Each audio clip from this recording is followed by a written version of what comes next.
Olá, eu sou a Tayana Conrad e começa agora mais um programa Alesp Conecta. E hoje a gente vai conversar de um assunto muito importante. A gente vai falar sobre as principais doenças de coluna. A gente sabe que em tempo de pandemia, muitas pessoas tiveram que se adaptar ao home office. Então, esse é um tema muito importante. E eu trago aqui para conversar com a gente o Dr. Luciano Miller, ele que é ortopedista e cirurgião de coluna. Seja muito bem-vindo, doutor. Eu que agradeço o convite de estar novamente aqui com você. É sempre um prazer poder ajudar os seus telespectadores. A gente que agradece, doutor, o seu tempinho aí da agenda para conversar com a gente. Como eu disse anteriormente, esse é um tema muito importante, a gente precisa falar sobre isso, já que muitas pessoas estão trabalhando num home office adaptado, né, um home office emergencial. A gente sabe que também pode crescer aí o número de problemas de coluna. Então, por isso que eu queria conversar um pouquinho com o senhor. Dados de uma pesquisa agora no começo do ano, estimam que 27 milhões de pessoas têm algum problema crônico de coluna. E aí eu queria conversar com você quais são as principais doenças de coluna hoje. Tá. A principal, na verdade, não é uma doença, mas um sintoma, é a dor lombar e a dor cervical, né? Isso é importante a gente colocar porque a gente acha muitas vezes que a dor lombar, a dor cervical é uma doença, mas é um sintoma que, como você falou muito bem, de vários problemas que podem estar ocasionando essa dor, tá? Que são eles, alterações posturais, que levam a sobrecargas de musculatura, sobrecargas de ligamento, das articulações, e isso gera dor na cervical e na lombar. Também, um pouquinho mais a fundo, algumas doenças podem ocasionar também dor, que seriam a hernia de disco, as alterações nas articulações da coluna, as compressões de estenose de canal cervical, de canal lombar, tudo essas alterações podem também ocasionar dor e ser um pouquinho mais grave assim, essas causas de dor. E, doutor, para a gente prevenir, então, essas dores de coluna, o que é importante além da postura? O que mais a gente pode fazer para prevenir esse tipo de dor?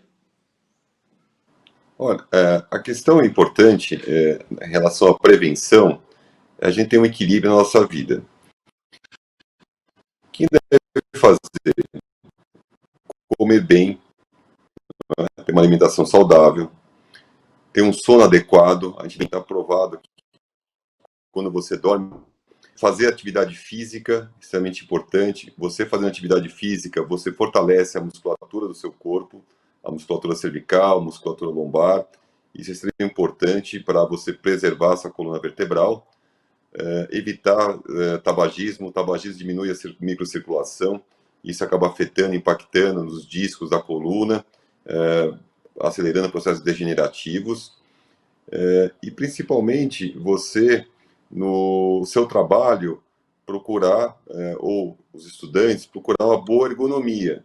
O que seria isso? Seria você tá uma cadeira adequada para você trabalhar, uma cadeira que apoie toda a sua coluna, uma cadeira adequada é que você tenha uma altura que o pé fique inteiro no chão, que faça um ângulo de 90 graus no joelho e 90 graus entre a coxa e o seu tronco. Também, quando a gente pensa hoje em dia no uso de telefones celulares e as telas do computador, que essa tela do computador fique na altura dos seus olhos, evite descer muito essa tela, porque a gente sabe que a nossa cabeça pesa 15 graus, pesa 3 a 5 quilos. Cada 15 graus que você flete para frente, você aumenta o peso dessa cabeça em mais 3 quilos. Então, o braço de alavanca na sua cervical, a musculatura cervical, acaba sendo sobrecarregada. E isso, ao longo do tempo, pode gerar tanto dor nessa musculatura, como também sobrecarga nos discos e nas articulações. Então, usar a tela, o aparelho, na posição adequada também vai te ajudar a prevenir dores. Agora, doutor, entrando aí já quais as doenças mais comuns, né? Eu queria que o senhor falasse um pouquinho da hérnia de disco. O que é a hérnia de disco? Então, a palavra hérnia, né? A hérnia é tudo que sai para fora do limite normal anatômico. Por exemplo, o nosso corpo humano já está bem onde cada órgão fica, localização, tudo assim. Então, a questão desse órgão, desse tecido que sai para fora desse limite normal, é chamado de hérnia. Por isso que hérnia não é só a hérnia de disco, tem hérnia inguinal, hérnia umbilical, hérnia de hiato, hérnia incisional, tudo que saiu para fora do limite normal. Isso é uma hérnia. Tá? E a hérnia de disco, o que é? Então, o disco, nada mais é, assim, uma forma bem para os seus telespectadores entenderem, o disco é como se fosse um chiclete bubalu, que tem um chiclete, que é formado para o colágeno, e tem o líquido do babalu seria o núcleo pulpar, que seria o disco. Essa parte do chiclete, que fica em volta, chamado ânulo fibroso, ele vai como lacerando, vai rasgando com o tempo. Algumas pessoas vai como fosse esgarçando, assim, que um tecido vai esgarçando. E aí age então que nem uma barreira, uma barragem. Agora rompe tanto que racha de uma vez e esse conteúdo do centro do disco sai para fora e vai de encontro à dor e causando a hérnia de disco. Então, o que é uma hérnia de disco? É uma ruptura da parte externa do disco, chamado fibroso, com extravasamento desse conteúdo do centro do disco para fora. Isso é caracterizado como uma hérnia de disco. E doutor, a hérnia de disco, existem alguns tipos ou a hérnia de disco é uma única ou existe grau? Como que é? Essa é uma boa. Hoje também você fez uma boa pesquisa. Entrou bem assim na questão dos tipos da hérnia. A hérnia de disco é bastante importante, que tem graus, lógico, e tem localizações. O importante sua equação é os telespectadores entenderem que uma protrusão de disco não é uma protrusão, não é uma pré-hérnia. Muitos pacientes aqui, a protrusão não é ainda, mas uma hérnia que não rompeu o ligamento totalmente. E daí tem a hérnia quando rompe o ligamento, e daí extravasa já todo o conteúdo para fora. É sintomático que o disco tem substâncias que irritam o nervo, inflamação. Então são mais sintomáticos. E na sequência que fora também causa dor no início. Também, às vezes, o tamanho da hérnia não é uma relação de ser mais grave ou não. Muitas vezes é a localização, como você até colocou. Quanto mais lateral a hérnia, ela pega a região que a gente chama do forame, é uma região que a raiz está mais apertada. Quanto mais hérnia, geralmente sintomáticas, mais difíceis de tratar. Então, o que é importante é entender que a hérnia tem protrusão, é uma hérnia, quando já saiu para fora, e as hérnias mais laterais, mesmo menores sintomas. Então, para o cirurgião, com um especialista de coluna, a gente leva em consideração mesmo a localização e a dor do paciente, não apenas o tamanho da hérnia, porque tem hérnias que são muito grandes e tem poucos sintomas e o fragmento reabsorve, enquanto tem hérnias pequenininhas que são bem sintomáticas e acabam evoluindo. Doutor, existe uma faixa etária que a doença acaba atingindo mais, algum fator de risco?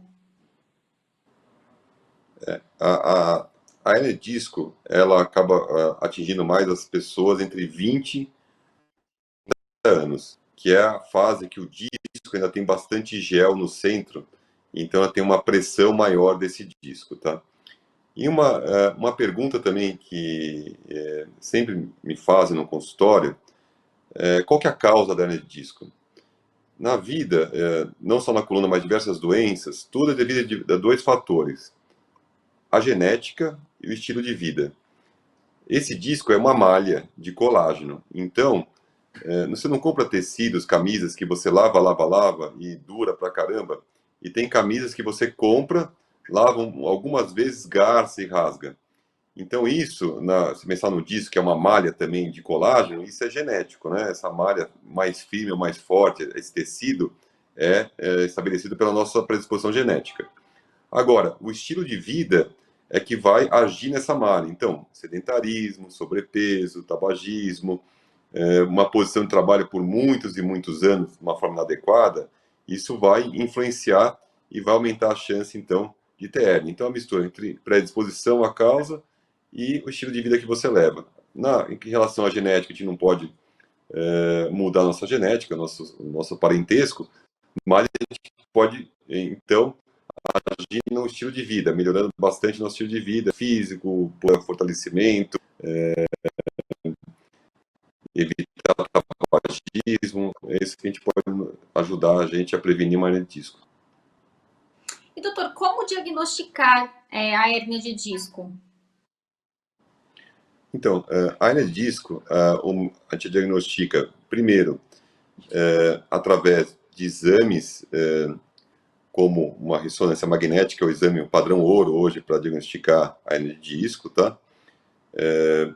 Mas sempre entender que a hernia de disco, para tratar adequadamente, tem que ter o exame de imagem junto com o exame físico. Tem que examinar o paciente, fazer vários testes, ver força, ver sensibilidade. Por que eu estou falando isso?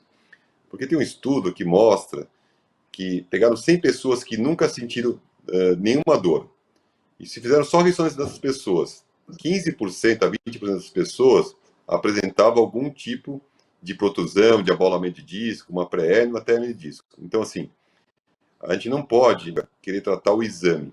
A gente tem que ter a queixa do paciente e a queixa do paciente bater muito com o que a gente acha no exame. Tem que correlacionar. Porque senão, porque a dor na coluna é muito prevalente. Tem uma incidência, uma prevalência muito alta na população. E a maioria dessas dores pode ser devido a má postura, dores musculares, dores da articulação da coluna. E às vezes a gente acha até uma herninha lá na ressonância, mas isso não quer dizer que essa hernia é a origem de tudo.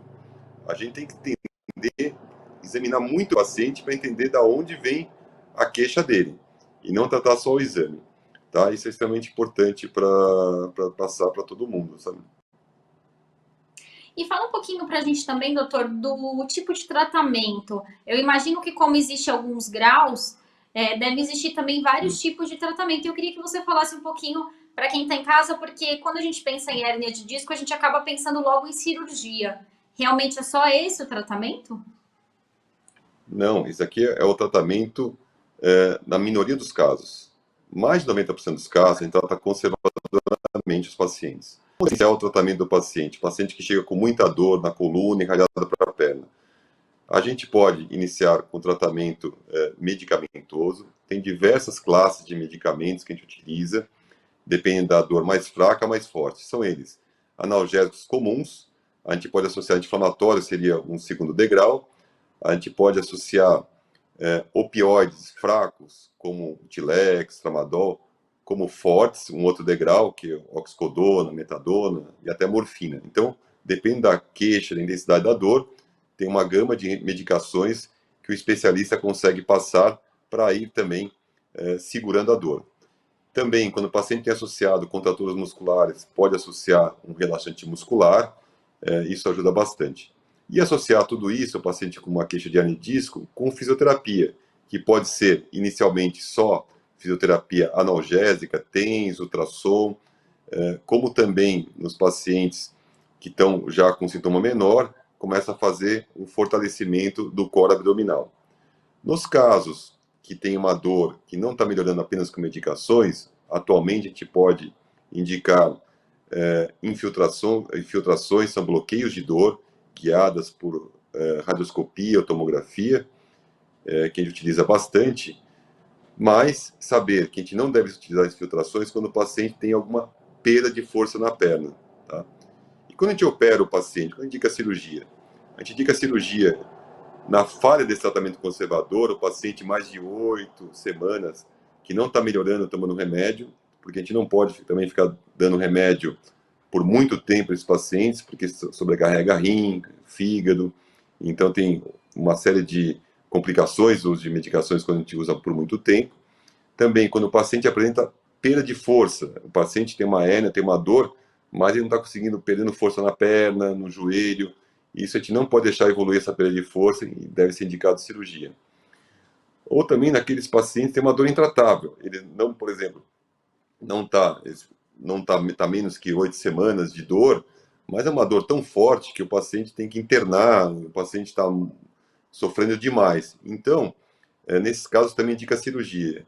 Então, o importante na indicação da cirurgia da hernia de disco é você ter uma conversa franca com o paciente, você mostrar para ele quais os riscos da cirurgia, os benefícios e alertar se o tratamento vai dar certo, não vai dar certo, qual é a chance de dar certo, e daí colocar tudo na mesa de uma forma bem clara e sincera, e assim você discutir com o paciente individualmente, e tem casos que você acaba indicando cirurgia, e tem casos que você, na maioria, você não indica cirurgia. Mas isso deve ter um acompanhamento de perto entre o médico e o paciente para a melhor solução de cada caso.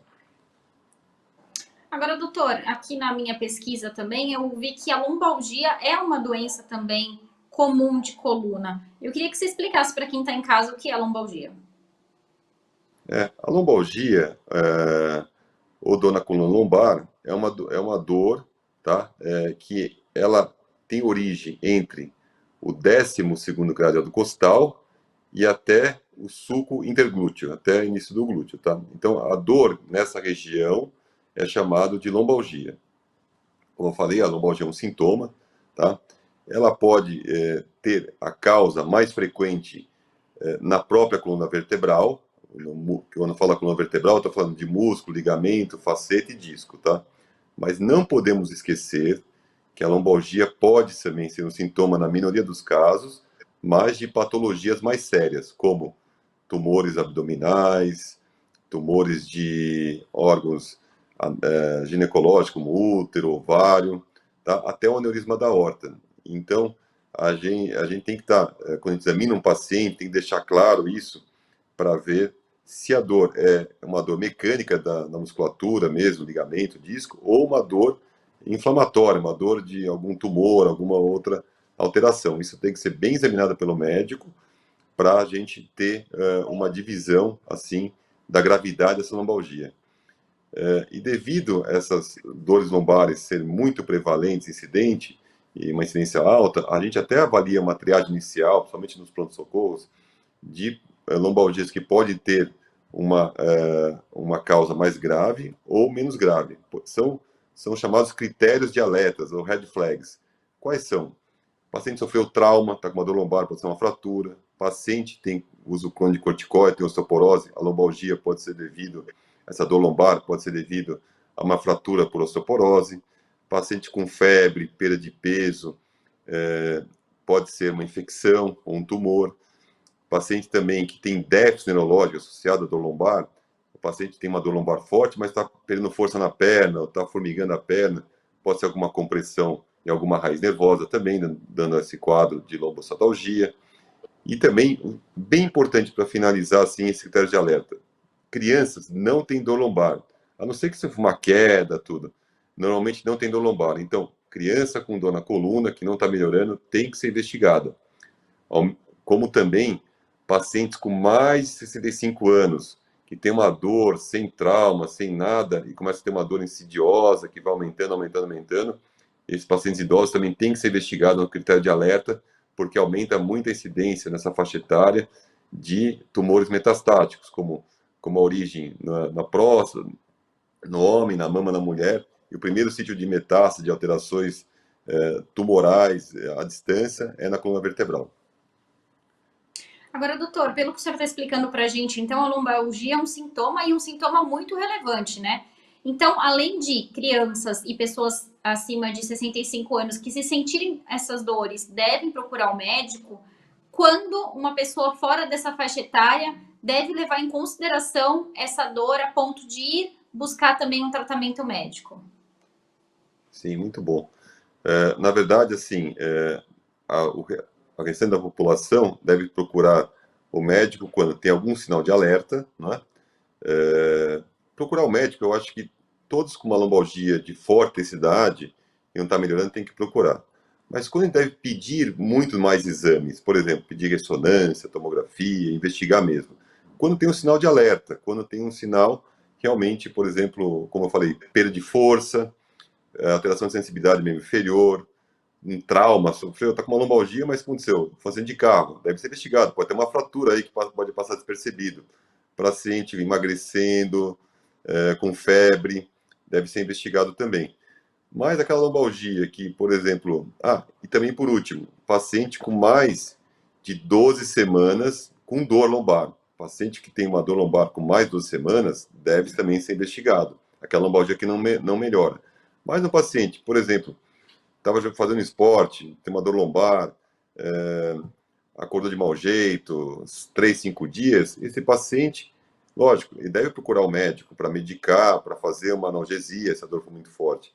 Mas não tem necessidade desse paciente, sem sinal de alerta, sem uma lombalgia de mais de 4, 6 semanas de evolução, pedir uma ressonância, porque a ressonância, nesse período, não vai mudar o tratamento dele. O tratamento dele inicial vai ser medicamentos, vai ser fisioterapia. A não ser que o paciente realmente começa a ter uma lombalgia que começa a aumentar muito o período de dor, ou em sinais de alerta que eu falei, daí sim deve ser investigado com outros exames. Mas, lógico, assim, procurar o especialista, deve ser procurado sempre que você tiver com uma dor forte, que não estiver melhorando, e o especialista está aí para atender e para medicar também da melhor forma possível. Agora, doutor, outra doença relevante que eu também pesquisei e vi que as pessoas ficam com muitas dúvidas é a artrose na coluna. O que seria artrose na coluna? Tá. Artrose na coluna, a gente fala muito do disco, né? Você vê, até agora a gente falou só do disco intervertebral, que o disco é o que fica entre as duas quadradinhos chamado vértebra, né? Mas a gente não pode esquecer que na parte de trás da coluna a gente tem uma articulação. É uma articulação que tem cartilagem, que é uma articulação que nem a articulação do joelho, que nem a articulação da nossa, que nem a articulação do joelho, que nem a articulação do quadril. E essa articulação tem uma cobertura de cartilagem. Que é a cartilagem? A cartilagem nada mais é que uma proteção da nossa articulação. É como fosse o esmalte do dente. O que é artrose? É como fosse uma cárie, como se essa cartilagem ela tem começa a furar essa cartilagem e começa a perder essa capa protetora que serve para deslizar uma articulação em outra e proteger essa articulação. Por quê? Embaixo dessa capa protetora tem osso, e osso tem nervo, e por isso começa a doer. É como se fosse uma cárie, a cárie fura esse esmalte do dente, embaixo é osso e tem nervo, por isso a cárie começa a doer. Mesma coisa na cartilagem da coluna. As facetas articulares, elas têm essa cartilagem, com o tempo começa a perder essa cartilagem, e daí esse atrito começa a ter dor. O que é artrose? É a perda desse revestimento chamado cartilagem dessa articulação. E normalmente a faixa etária mais atingida seriam os idosos mesmo? Sim, normalmente os idosos, porque os idosos já usaram bastante essa cartilagem, ela vai tendo microtraumas e vai perdendo essa cobertura que tem essa proteção. Mas também pode ocorrer em indivíduos mais novos, quando ocorre algum trauma dessa articulação que acaba cartilagem, quando usou muito, de uma maneira muito forte essa cartilagem, começa a degradar muito rapidamente, e algumas também doenças autoimunes, né? Por exemplo, uma artrite pode degradar essa cartilagem e tudo, mas normalmente no pacientes mais idosos, quando começa a perder esse revestimento pelo envelhecimento. E existe uma cura ou existe algum tratamento para esse tipo de dor, para artrose de coluna? Então, na artrose da coluna, uma notícia boa que vou dar para os seus espectadores, que são limitados, que seria isso? A artrose do quadril e do joelho começa a desgastar a cartilagem com uma área de muita carga, a fricção é muito forte, então só piora. Na coluna, não. Na coluna, essa articulação com menos movimento e quase uma perda de movimento dessas microarticulações e a dor vai passando naturalmente. Também, a gente nota muito que é cíclico a dor da artrose na coluna. Tem períodos que dói mais, períodos que dói menos, depende de como você utiliza essa articulação. E a gente sabe também que a atividade física, a nutrição dessa cartilagem, ela melhora bastante essa região da cartilagem. Ela melhora bastante o líquido sinovial que banha essa articulação e uma forma de prevenção. Então, essa é a boa notícia, existe como prevenir e também existe o tratamento, né? Sim, existe uma forma de prevenção com atividade física e o tratamento, existe diversos tratamentos para essa artrose, que seria também medicações, fisioterapia, e em alguns casos, nessas artroses, hoje em dia também a gente pode fazer algumas infiltrações dentro da articulação que aliviam bastante a dor e ajudam o paciente, muitas vezes, a conseguir fazer atividade física com menos dor, evoluir e com isso evitar essa dor ficar crônica. Tá certo.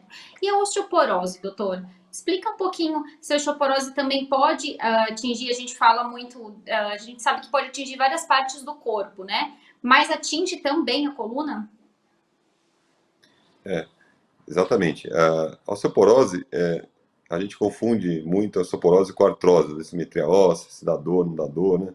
A artrose é a perda da cartilagem. A osteoporose é a perda das trabéculas de cálcio. O osso fica mais fraco, aí sim, é um enfraquecimento do osso. Inicialmente, isso não causa dor, tá? Isso é deixar bastante claro. Quando vai causar dor a osteoporose? Quando tem microfraturas, que é mais ou menos, imagina uma caixinha, um soufflé, um chocolate aerado, e não tem todas aquelas trabéculas dentro, mas quando ele fica oco, começa a perder, fica mais oco. Em vez de ter esse monte de trabécula aerada, vai ficar mais uma caixinha oca. Então ela perde, muitas vezes, a força de resistência dela.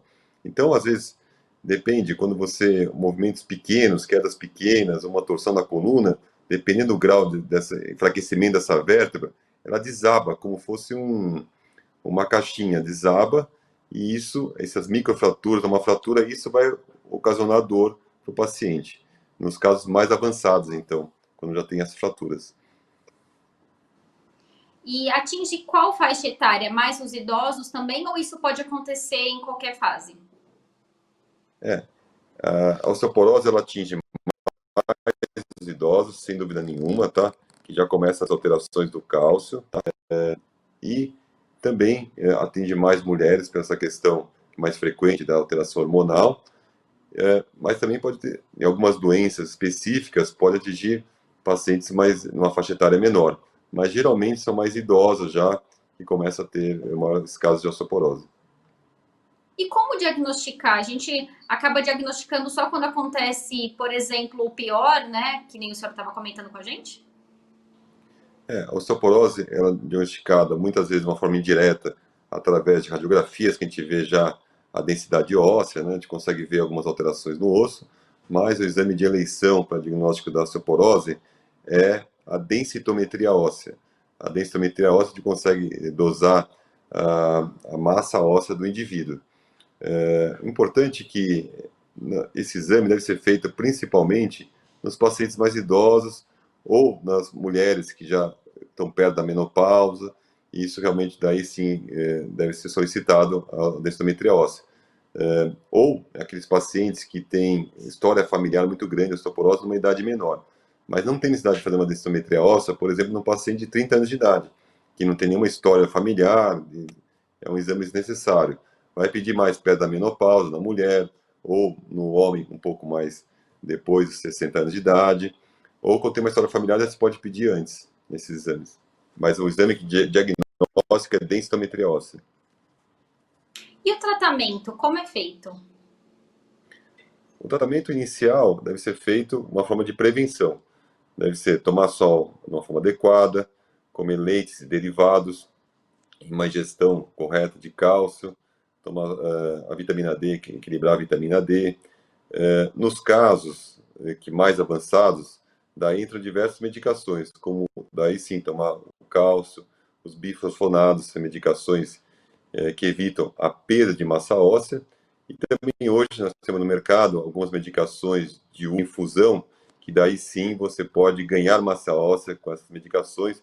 São medicações mais fortes, então deve ser tomada com bastante critério médico, porque toda medicação, quanto mais forte, maior o benefício, mas também maior os riscos de algumas complicações, efeitos colaterais.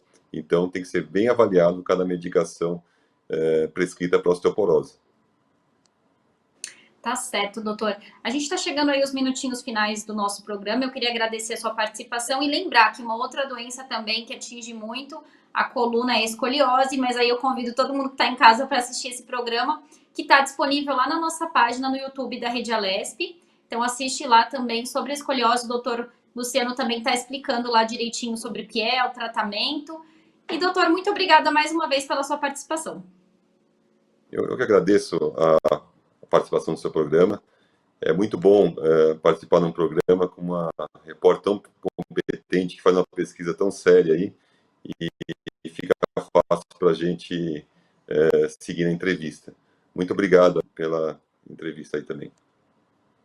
Tá certo, doutor. Eu que agradeço os elogios. Muito obrigada e até uma próxima oportunidade. Esse foi mais um programa Alesp Conecta. Para você assistir esse programa e revê-lo, é só acessar a nossa página no YouTube da Rede Alesp. Muito obrigada e até um próximo programa. Tchau, tchau.